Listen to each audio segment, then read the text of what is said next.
Welcome back to Living with a Classic, and today I'm doing a video you guys have requested for a long time.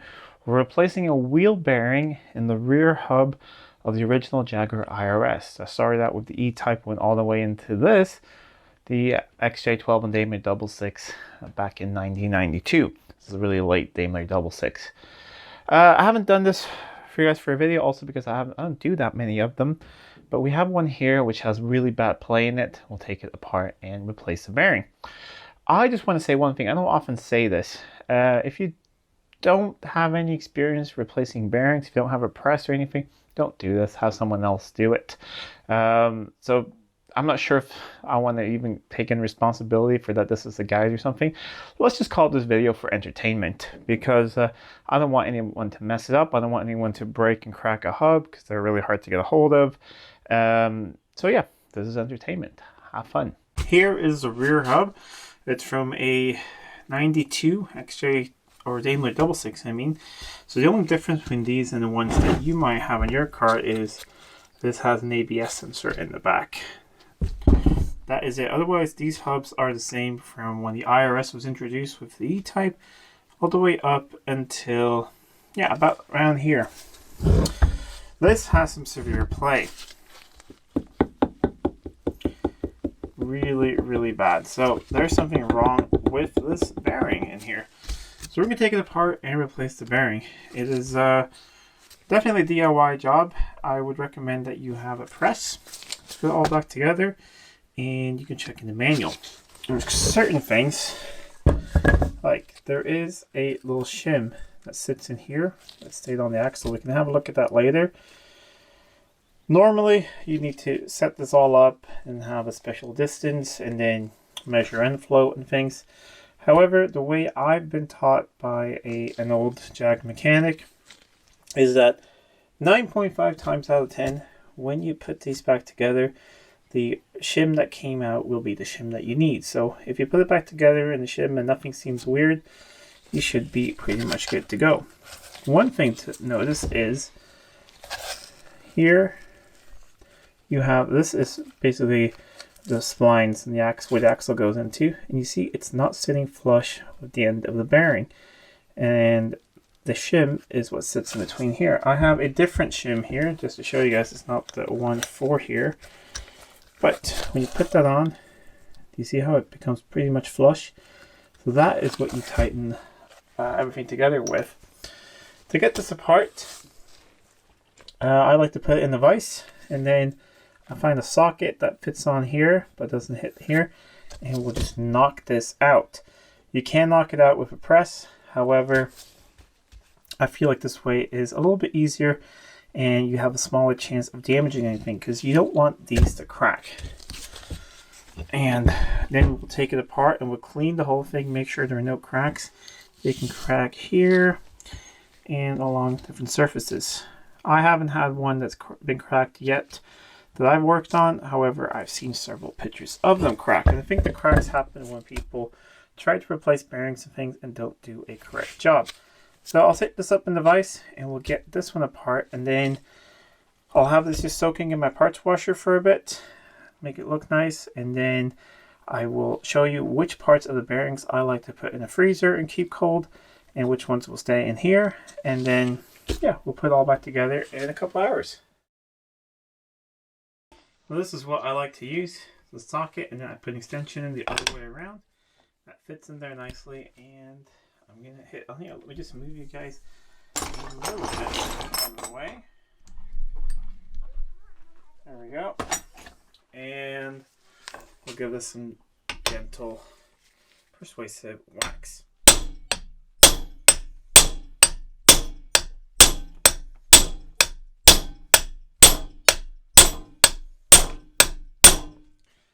And it is already moving pretty nicely.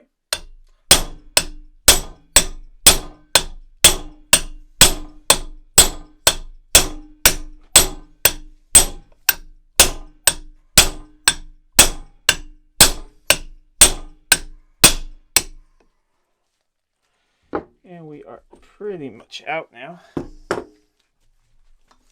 I set it up so it would catch on my workbench.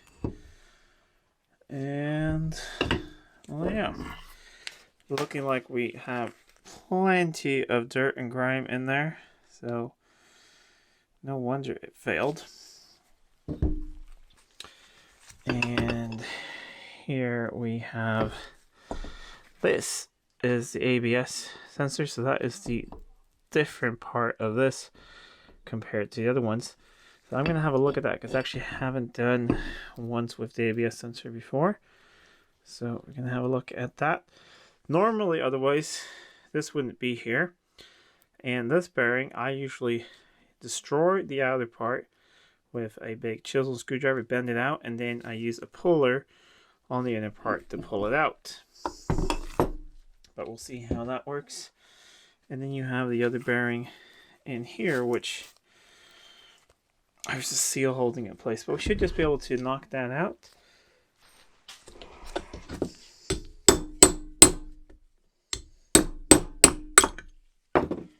There we go. There is the inner bearing and the seal. And you see, this is quite different. And you see it got a little bit destroyed. Oh no, this is the damage. There we go. Well, that's definitely what was wrong.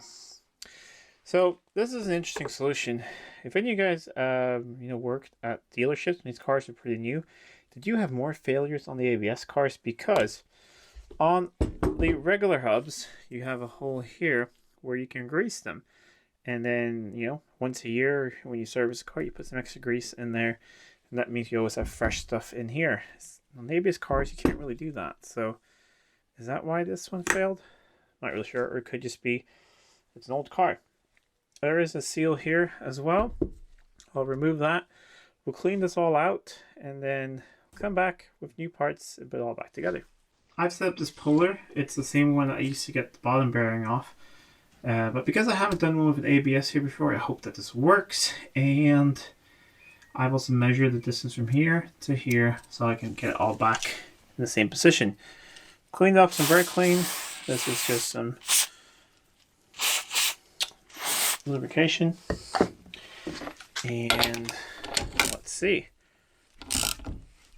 Yeah, it's sliding off nicely.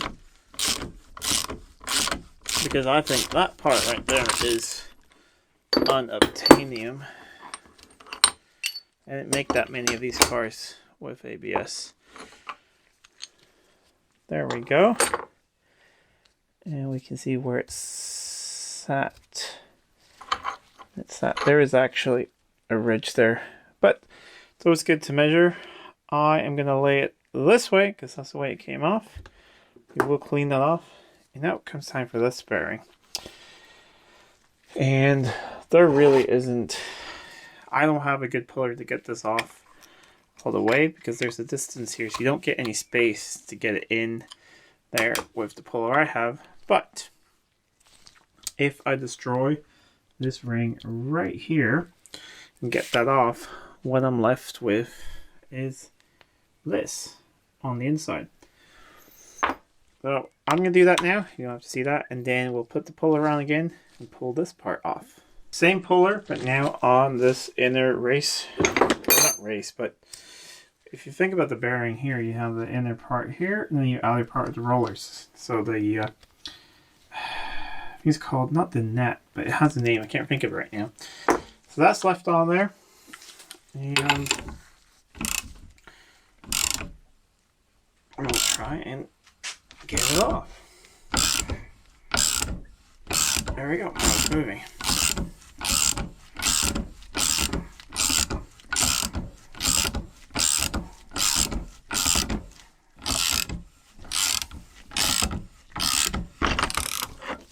And there's that loose. So now we have taken it all apart. This is how I like to take it apart on the bench. And now we need to clean all of this. It needs to be really, really clean.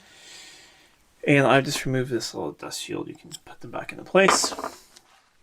Clean this off. And then in here, after we have cleaned it off, I guess you can't really see, I'll move you guys to different positions so you can see inside, because you have races in here we need to get rid of as well. In here, you have 2 races, one there and one there. They're little notches you can hit with a punch here. So take a punch there and just knock them out. Be careful not to damage the housing of the hub, but it's pretty straightforward. So that one knocks out that way, this one knocks out this way. I'll knock those out. Put this in parts cleaners, hit the wire wheel to first get most of the grease off. You get a lot of grease build up over here. Put this in my parts cleaner, and then we can reassemble this in a couple hours. Here the hub is all cleaned up.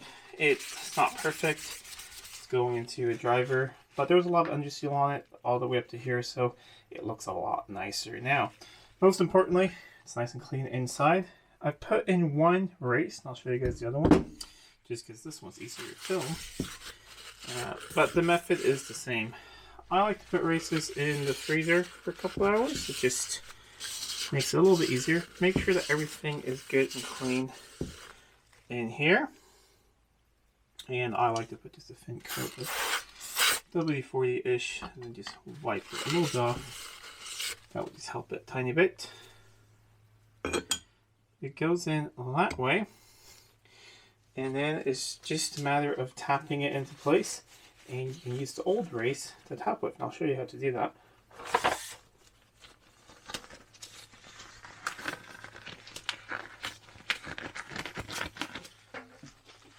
So you always keep the old ones,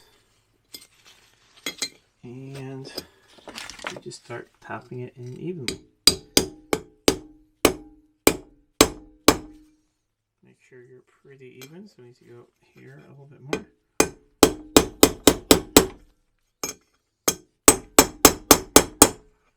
And as you notice, I'm not using a lot of force. You don't want to crack anything. You want it to slide in pretty nicely.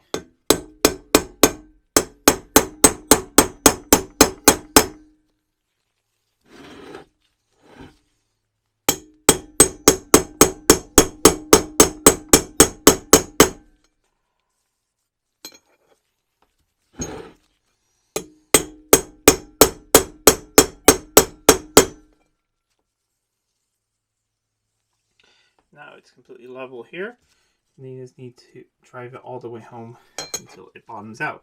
It will change note as well when it bottoms out.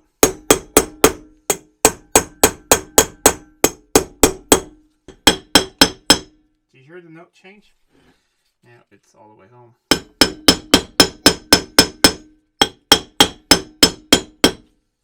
You see? The hammer basically just bounces. It is all the way home. Just like to feel that all the way around. Now, you can just knock the other one out carefully.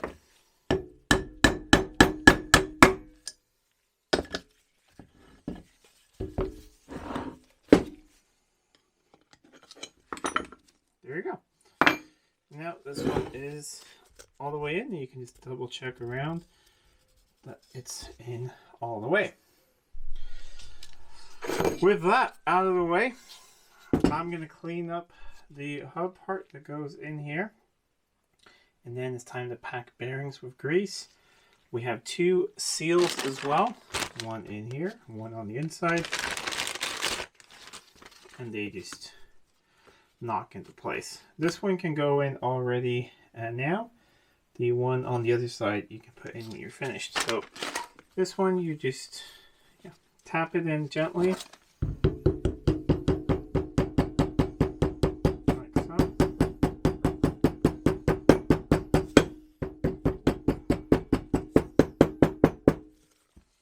It's pretty good. And if you have a spare piece of a hub like I have here, you can put that on top and just... There we go. One nice seal in place. I am going to pack some bearings. We've shown that several times, but I'll show it briefly for you guys so you can see. We are going to start with the outer bearing, which is this one here. So packing greases, put a little grease in your palm.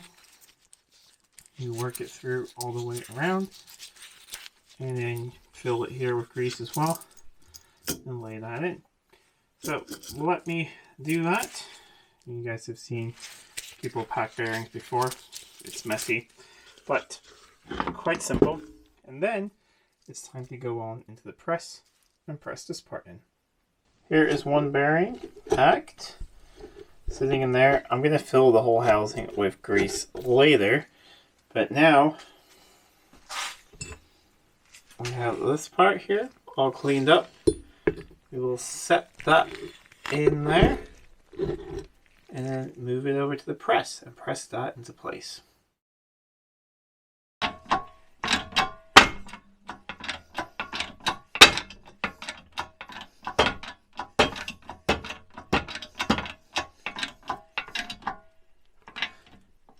And now it should be bottomed out.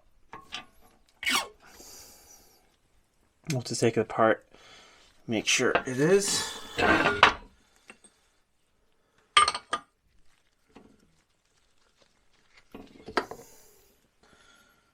Yeah, that bearing is all the way in there. Perfect. Now we can go do the inner bearing. I just tapped the ABS ring into place, just with a punch all the way around. It's bottomed out and everything measures the same as before. This is probably not going to be applicable to you, but yeah, if you have the ABS ring, just tap it back into place. And now it's time for the inner bearing, which is quite simple. You put this all together. And one thing else I did was I made sure you can see in there, yeah, the ABS wheel is exactly in the middle of that hole. And you flip this whole thing over, which you can't really do one-handed. Let me flip it over and I'll show you guys. With it flipped over, you see the other race, and then this bearing goes in there. So I'm going to grease that up, and then that we will press in here as well. And when that pretty much bottoms out, there will be a distance between there and the top of that, which is just pretty much the same as that shim. So let me grease up this bearing. I have some bearing grease here. And then we'll get this over to the press, press this down, and then we are pretty much done. One well-greased bearing there. And what I've done is put a lot of grease in here around the races. If you have one without ABS, I actually fill this even more, and then you can pump it through that hole that you have up here. But because of the ABS, I'm doing a little more, but it's still a lot, and there's a lot of grease on there. I'm going to put a little bit more on there before we press it together, because this is your last chance to do that.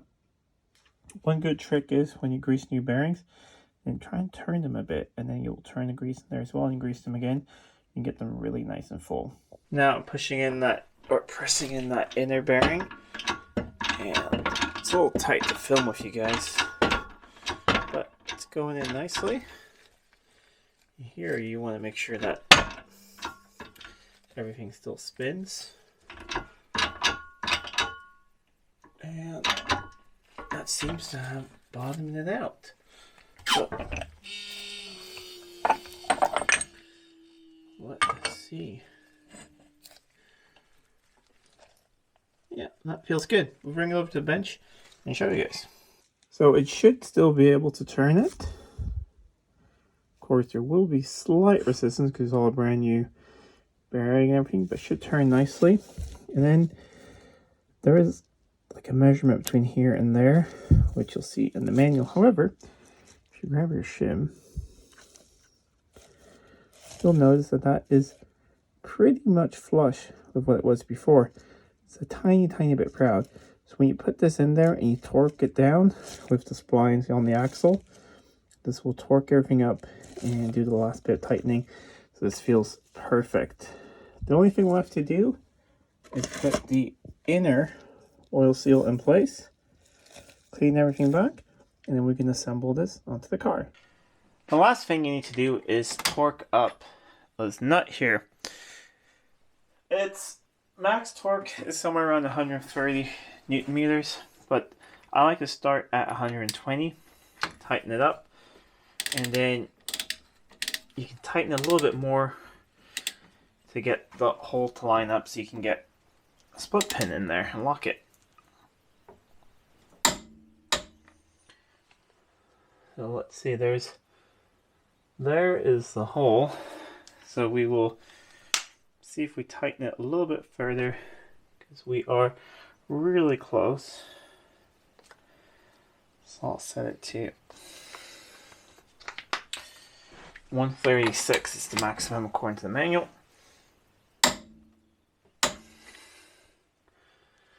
And there it lines up.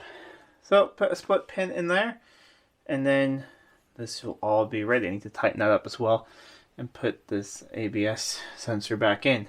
But that is the basics of how to replace one of these. Then go for a drive, make sure nothing's getting warm or anything, and then you're good to go. There we go, split pin in place. One thing you can also do, like with most tapered bearings, is you can tighten it a little bit further and once, slacken it off, and then try and torque it again, and it will probably line up better. There's a torque range about 100 to 120 foot-pounds, which I think is like 130, 230, 260 Newton meters. I like to stay in the lower end of that, but still you have that little range to get this to line up. But most importantly, go for a drive, make sure it's not getting warm. And that's what I'm going to do after this video. And that's it for this video. I hope you guys enjoyed that, and like I said, read the manual as well when you do this. It's not extremely difficult, but it's a little bit different. So just be aware of that, and then go for a drive, make sure it feels well. If you haven't done this before, like I said, please, if you haven't done front wheel bearings before, do that first. A lot easier regular taper bearings compared to this. Even though it's taper as well, it is different with that shim and everything, but it should be fine. And yeah, it is definitely a DIY thing you can tackle if you have access to a press, or you can borrow one. But yeah, if you've never done a bearing before, this should not be your first job. Anyways, if you like this video, please give it a thumbs up and share it with your friends. If you're not already subscribed to the channel, please do subscribe to the channel. It really does help out a lot. Till next time, I'm Adam. This was Living with a Classic. I'll see you soon.